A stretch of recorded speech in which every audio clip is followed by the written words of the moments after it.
देखिए, आज की कथा में हमें सत्यमेव जयते नानतम पंथे देवयान का अर्थ करना है।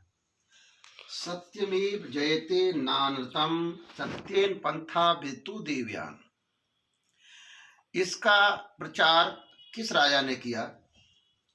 जो आज भारत के सभी कारागृहों के गेट पर लिखा हुआ होता है, सत्यमेव जयते। ये देश भारत का सम्राट अशोक के नाम से जाना जाता है। और ये राजा ऐसा था, पानी में छान के न्याय करता था। और सत्यमेव जयते नानतम का नारा लगाया करता था।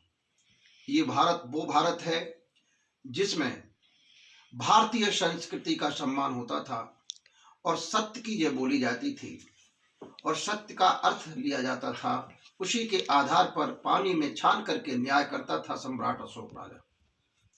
उसी राजा ने इसी श्लोक के लिए अपने जहां भी लाठें थी, जहां भी प्रचार प्रसार कराना था, उसने पत्थर की, लोहे की लाठें भारत के जगह जगह पर गड़वा कर और ये शब्द लिखवाया था, सत्यमेव जयते।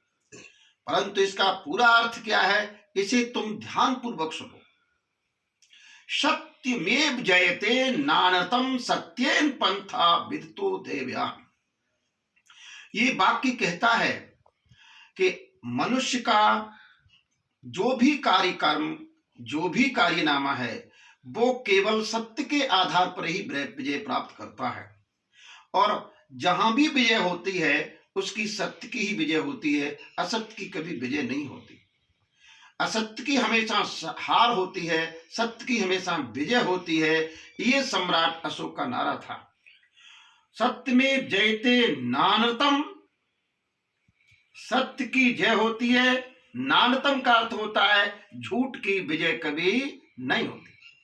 आगे लिखा है, सत्येन पंथा विदतो देवयान। इसी सनातन धर्म को, सत्य को सनातन धर्म कहा जाता है। और सनातन धर्म का पाठ पढ़ाने वाले देवयान, ऋषि, मुनि, योगी, आचार्य, विद्वान, ब्राह्मण, जितने भी हमारे भारत में योगी मुनि हुए हैं, विद्वान पुरुष हुए हैं, उन्होंने इस सत्य के प्रचार करने के लिए इस प्रकार वर्णन किया कि भारतीय संस्कृति का जो पंथ है, धर्म